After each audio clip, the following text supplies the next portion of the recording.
They say every shadow starts as a flicker of light, and every storm begins with a whisper of wind. Looking back now, I wonder if we should have seen the storm coming, if we should have read the signs that were right there, staring at us. But we didn't. The first time we were robbed, it wasn't strangers who came for us, it was my own blood, my brother.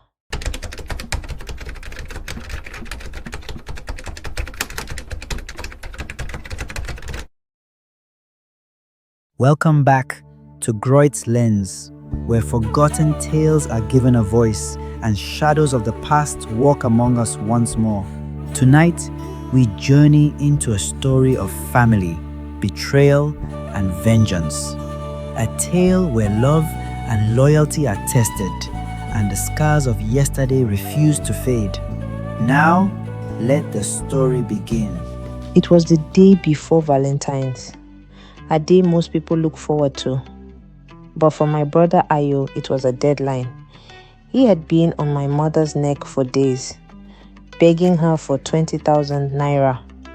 Not for school fees, not for food, for shopping. My mother refused, of course. She had just gone shopping for us not long ago. And besides, in her mind, what could a 17-year-old boy possibly need 20,000 naira for?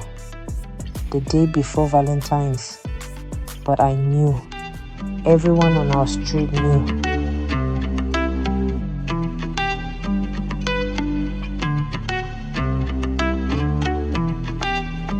My brother had a crush. Not just any crush. The daughter of the new tenor who had moved into the house opposite ours. She was beautiful, yes, but beauty was not her only weapon. I had heard rumors that she told the 5 boys chasing her to bring her the most expensive Valentine's gift they could find. And whoever brought the most expensive one, she would consider going on a date with. Consider. My brother had already chosen to compete in this ridiculous contest, and my mother's refusal only made him more desperate. Baby, let me tell you something. Yeah. When you smile, I feel it deep inside my chest. That Sunday, we all went to church. My parents went into the main adult service while Ayo and I stayed in the youth tent. It was just another normal service until my brother leaned over and whispered, "I dey come." He slipped out quietly, and when he returned, just before the service ended, he was smelling fresh, like someone who had just taken a bath. Clothes sharp, hair brushed, face clean, too clean. I knew my brother was stupid. What I didn't know was that he could be both stupid and dumb as hell.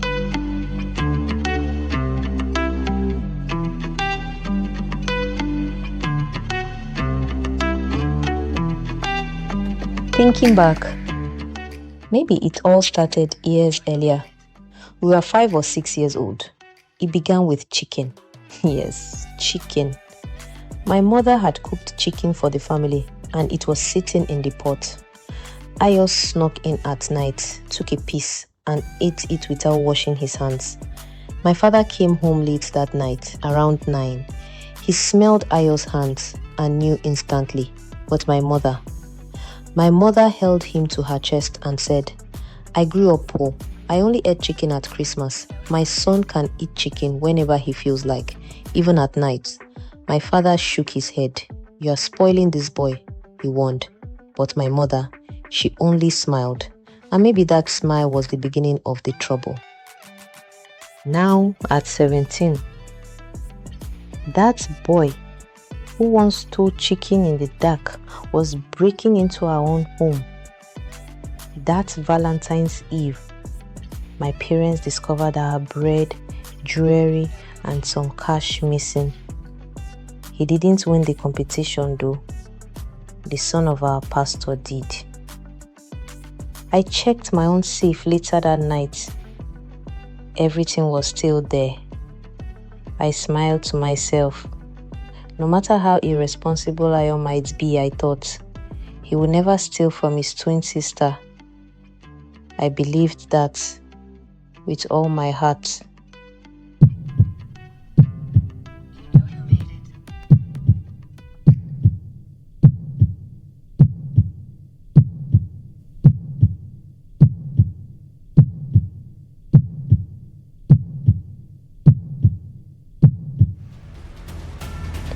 But that was before I learned that sometimes the real thief isn't the one who takes what you have.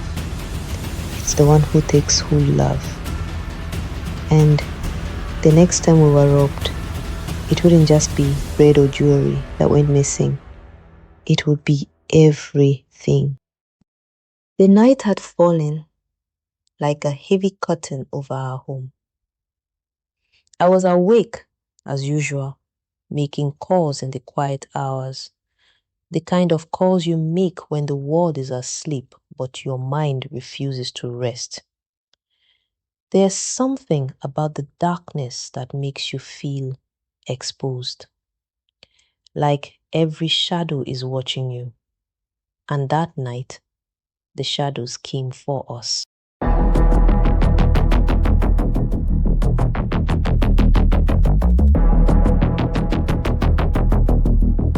I didn't hear the footsteps at first. The doorknob turned slowly. The door creaked open. My scream was instinctive. A harsh whisper cut through the silence. "Shut up, or I'll unalive you." The voice was cold, merciless. I froze. 6 masked men entered our home, moving with frightening calm. I could barely breathe. Where was my family? My parents and my younger brother, Ayo. My parents had been woken by the noise. They rushed out of their rooms only to be rounded up. 6 strong men, armed and merciless. "Where is the money?" they demanded over and over. I knew the answer. The company money was with my father, meant to be deposited the next day. One of them pressed a gun to my head. My father made a sudden run for the money. Helplessly, I watched helpless as he handed over everything. Just as they were about to leave, one of them reached out, touched me in a way I never wanted to be touched. I wanted to scream, but then a voice rang out sharp and angry. "Let her go or you catch a bullet." It was Ayo, my brother, among the robbers. I couldn't believe it. My mother screamed, "Ayo, is that you?" My father told her to be quiet, told her she was mistaken. But I knew the truth.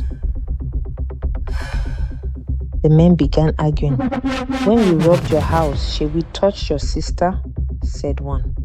"Why is my own different?" demanded Ayo. "Our sister no fine reach your own," said one of them coldly. I heard the one who touched me remove his mask. I recognized him, the pastor's son.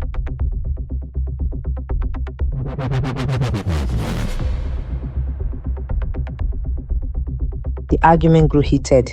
My father yelled at me, "Run!" I was confused, terrified, and frozen in place. Then suddenly, gunshots rang out. My father attacked the man who touched me, screaming for me to run. I ran faster than I ever thought I could. The sounds of bullets echoed behind me. I didn't stop until I was far away, screaming until my throat was raw. Vigilantes found me and brought me home, but when we arrived, the nightmare was complete. My parents and Ayo gone, all 6 of them, murdered. I was left alone in a silence so loud it screamed.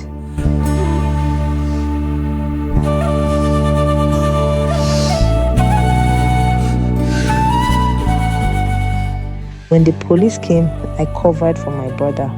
I told them he was the pastor's son and his friends, but their parents claimed he was in school. My son is a good boy, they said. He could never do such a thing.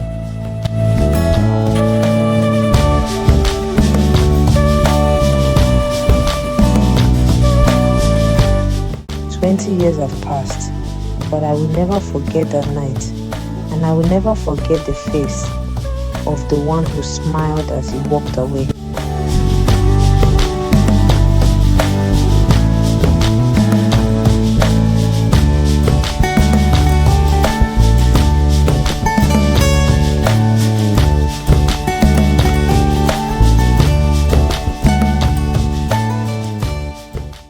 Now, I drive an Uber.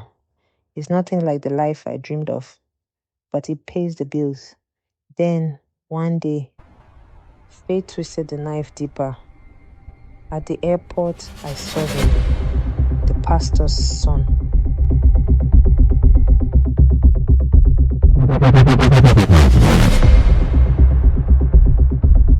That smug smile, the same scar my father gave him during the attack, still there.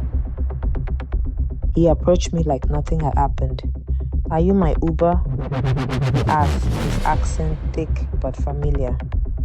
"Yes, sir," I said, forcing my voice steady as I opened the car door. His wife smiled warmly and said, "What a man can do, a woman can do better." They laughed. I sat behind the wheel, trembling, my heart pounding like it did that terrible night. I drove them silently to their family house. They talked and joked like old friends reunited. He tipped me generously, doubled the fare.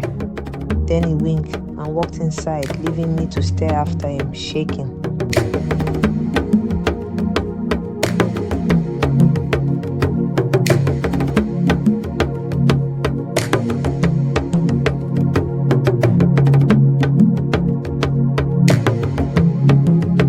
That night, I locked myself in my small flat. I knew I had only one choice left: revenge, and I would not stop until justice was mine.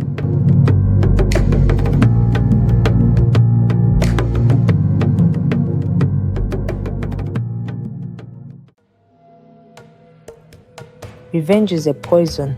It seeps into your veins. It clouds your judgment. But sometimes it's the only thing that keeps you alive. After that night, I knew I couldn't do this alone. I needed help. I needed my friends, the ones I trusted with my life, the ones I called Scorpion, Poison, Bullet, Danger, and Casque. I called each one by one. The city was buzzing around me, a million lives going on, as if nothing had changed. But for me, everything was about to change. I told them the story, the murders, the betrayal, the silence. They listened. They didn't ask questions. They only nodded. And when I finished, they were ready. That night we gathered, masked and armed, no names, no pasts, just purpose, an eye for an eye, a family for a family.